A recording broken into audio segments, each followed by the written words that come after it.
Ya, assalamualaikum warahmatullahi wabarakatuh. Semangat pagi guys. Salam sejahtera buat kalian semua. Pagi ini saya Usman Bojonegoro sedang ada di kecamatan sebelah, Kecamatan Kapas, Desa Sidodadi tepatnya. Kemarin sempat ditelepon sama yang punya lahan Mas Bos Lukman untuk menyidak tanamannya. Pengen tahu kelanjutannya? Kita jalan ke sana. Mas Lukman. Dan itu maklarnya, maklar plus bakul. Ini berapa HST Mas? 17 HST. Varietas apa iki? Thailand. Bibitnya tekok nggone maklar iku ya? Ngene Bos Rudi. Ya kok ngene Bos Rudi padha wae. Padha wae. Coba kita cek pH-nya.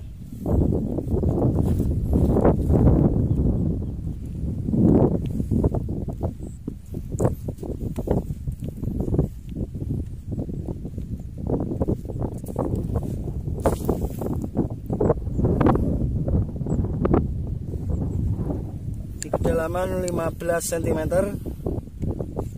Ini untuk akar pertama. Posisi di angka 6,5 netral. Kita coba dalamkan lagi sampai 25 cm.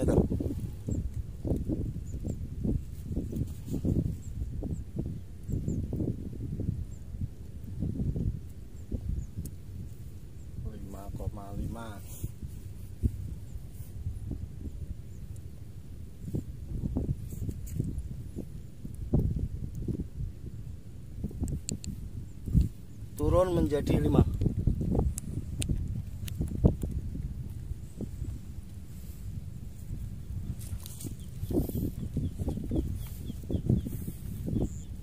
Ini lahan beda dengan lahan yang saya punya di sana.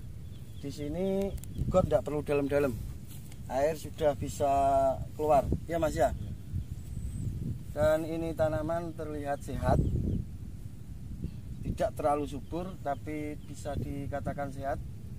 Untuk kedalaman pH yang pertama tadi, akar pertama netral, masuk di 25 cm, pH turun menjadi 5,5. Ini sudah pemupukan berapa kali? 1 kali.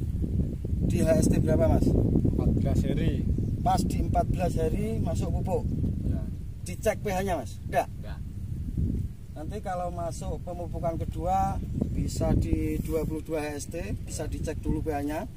Nanti kalau pH di bawah 6,5, katakan pH di 5,5, bisa dimasukkan kalsium dulu. Soalnya ini got kurang sedikit dalam sebenarnya, gampang lembab. Kalau ada hujan setiap hari, ini tanah bakal lembab dan akan memicu adanya patogen atau jamur yang merugikan. Biasanya dia menyerang di HST 25 ke atas. Jadi sebelum pemupukan kedua dicek dulu pH-nya. Kalau pH sudah ada di 6 sampai 6,5 berarti bisa masuk pupuk. Kalau pH di bawah 6 berarti harus ditabur dulu dengan kalsium. Ini bisa menggunakan kalsium karbonat atau CaCO3 yang biasa dipakai di toko bangunan. Luasan segini paling, ini benih berapa? Kintal 55. 1 kintal 55 kilo. Benih jadi 1,5,5. Ini berarti membutuhkan kurang lebih 1,5 kintal kalsium. Nanti habis di kalsium disiram kalau tidak ada hujan, selang 3 hari dimasukkan pupuk. Kalau media tanam dalam kondisi sehat, nanti pertumbuhannya pupuk yang masuk itu akan gampang terserap. Tapi kalau kondisi pH di bawah 5, itu nanti pupuk tidak bisa terserap dan akan berubah jadi racun. Tanaman tidak akan tambah sehat, tapi dia akan tambah sakit. Ini gote soalnya tidak ada, sekitar 40-an cuman ini ya. Iya. Tapi alhamdulillah di sini tanahnya bagus. Tanahnya sangat remah. Sekarang pakai apa, Mas? Warga biasa. Kontrak subsidi. Iya. Ya, soalnya tertolong dengan pH yang netral, jadi pakai pupuk subsidi pun akan gampang terserap. Jadi pakai pupuk apapun, kalau pH itu netral, media tanam sehat, itu pupuk akan gampang terserap. Tapi jika pH itu asam, maka pupuk tidak akan bisa terserap, kecuali kita pupuknya pakai pupuk yang anti klor, seperti Kamas dan sebagainya. Kalau Ponska yang subsidi itu masih peninggalan klor. Jadi perlu diketahui, bukan berarti kalau pH asam tidak bisa, pupuk tidak bisa terserap, enggak. Seperti SP36 itu gampang terserap jika pH-nya juga asam. Tapi perlu diketahui, jika kondisi pH asam, maka pupuk tidak akan gampang terserap, kecuali kita pakai pupuk yang anti klor. Ini tanaman sehat. Hijaunya hijau gilap, hijau kuning. Jadi masih pertumbuhannya, masa pertumbuhannya bagus. Ini batang terlihat sehat. Jadi kalau terlihat bening seperti ini sehat. Kalau yang tanaman yang kurang sehat, dia akan cenderung ya seperti ini. Ini salah satu nih faktor dari bibit. Maklare Mas di Seneni. Maklar piye juga ya bareng dengan Jo. Ini ada sedikit satu bulan. Ini lebih baik Mas ya, sebelumnya dicabut aja, tapi aja dibuat mengisor. Ngesakno sing nang ngisor. Kasihan yang ada lahan di bawah sana. Jadi cukup diambil seperti ini. Kalau punya TCD bisa dikasih TCD biar jamur itu terdegradasi. Jadi sampean untuk nyepray enak sing iki langsung sampean ambil. Jen gak nular, tujuannya jen gak nular. Ini untuk kesembuhannya 0,%. Yang model seperti ini. Jadi mumpung masih kecil, masih usia vegetatif, ini masih termasuk usia vegetatif. Usia vegetatif itu 0 HST sampai 25 HST. Itu bisa dibilang vegetatif. Nanti 25 sampai 45 itu masa generatif. 45 sampai panen masa pengumbian. Jadi benar-benar ngerti fase. Buat pupuk pun juga harus ngerti fase. Kalau masih vegetatif, kita gunakan N yang tinggi, sedikit tinggi untuk pertumbuhan. Nanti masuk pemupukan kedua, kita fosfatnya yang tinggi membentuk batang. Setelah itu K-nya yang tinggi. Untuk pemupukan ketiga bisa pakai K yang tinggi, tujuannya bobot ditonase.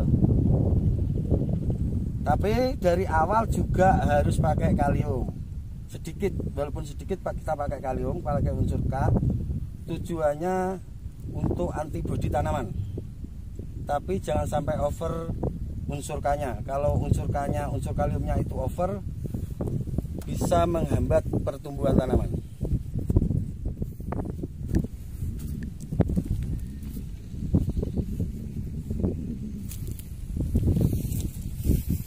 Ya, ini habis ditembok ya Mas ya? Iya. Ditembok. Tujuannya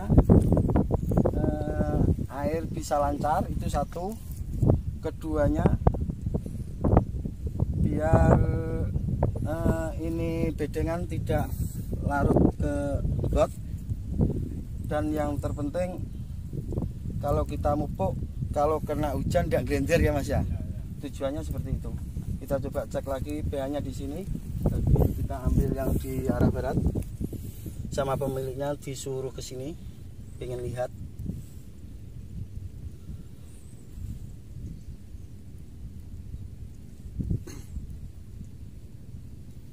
pH-nya kalah tinggi, Mas.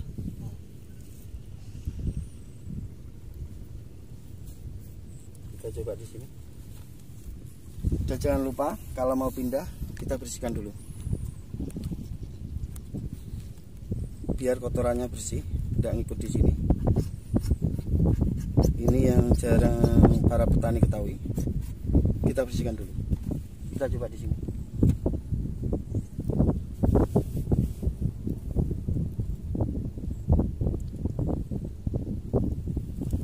pH-nya dulu kalau Mas, insya Allah kalau podo sama-sama ndak di kalsium nanti pertumbuhannya akan cepat sana. Depannya akan cepat sana. Tapi kalau di kalsium sih aku yakin ini tanaman sehat. Masih di angka 5, belum asam-asam banget.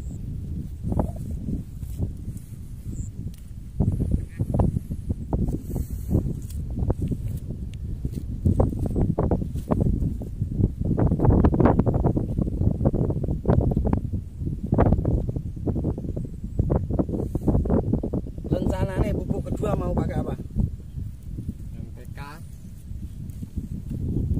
NPK Pak Tani. Iya. Biasanya dicampur apa?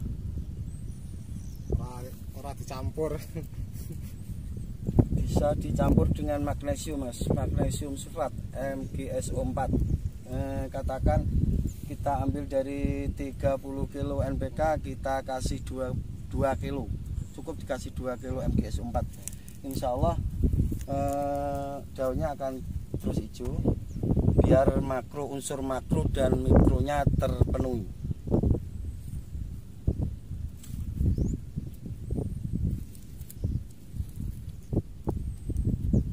Ya guys, saya rasa sudah cukup. Nanti setelah ini tumbuh besar, kita akan mencoba mengupdate lagi ini tanaman. Ya Mas ya, nanti tak kesini lagi nanti kalau sudah besar. Buat yang sudah stay di channel Gusman Bojonegoro, terima kasih banyak. Dan bagi yang suka video-video Gusman Bojonegoro, jangan lupa share, like, komen, dan subscribe. Assalamualaikum warahmatullahi wabarakatuh.